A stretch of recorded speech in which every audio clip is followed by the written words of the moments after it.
Rated M for mature.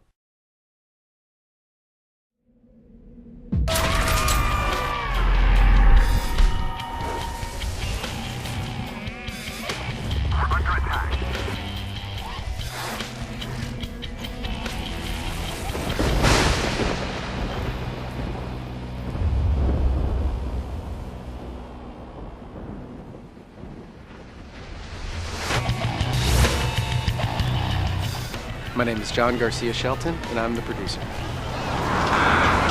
In a lot of the ways, the story mirrors the story of Pandora's Box. When you open the box, you unleash the creatures of myth and legend into the modern world, and what that does is it's a really profound impact. And these creatures come back to the world that they existed in thousands of years ago, and they start to remake it back into their place. The impact on our world, our buildings, our structures, our society is profound, and you get to see it all and experience it all as you're trying to survive.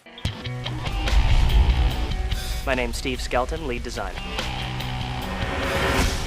In the game, you learn after opening the box that there are two secret societies that are both trying to get a hold of the box and either harness the power of the box for their own evil plans or to try and set things back the way they were before you open the box.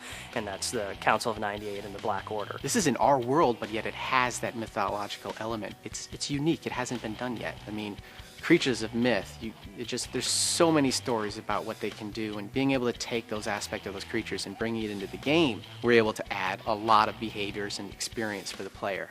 One of the first things we did when researching the types of creatures that we wanted to have in the game was looking at different mythologies, different creatures, and what their legends said about them. And then we translated that into what could be a good in-game mechanic.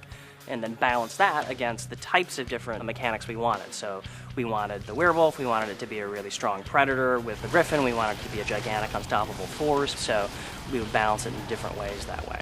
With Legendary, we're going to take it where we've never gone before. Not only are you going to have these epic cinematic moments of intensity, but the creatures and the technology driving the artificial intelligence, how the creatures think in the world, is some of the most advanced technology anywhere in any game.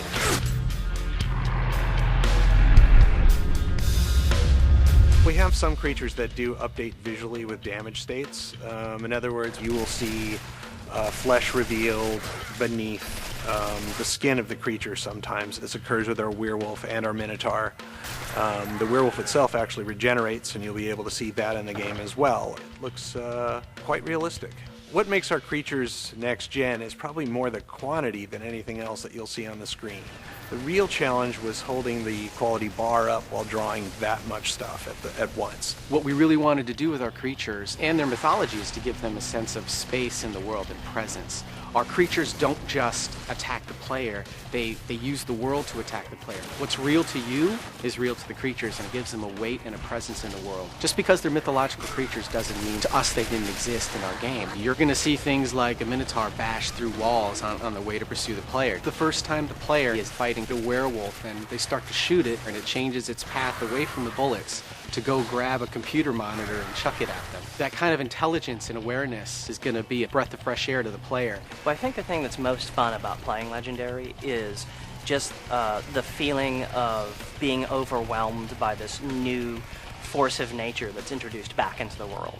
You really get a sense when the creatures start coming at you that they can be coming from in front of you, from behind you, to the left, to the right, up and down, and you always have to be constantly readjusting yourself to this new world. Even though it's in this familiar setting, all the rules are completely different.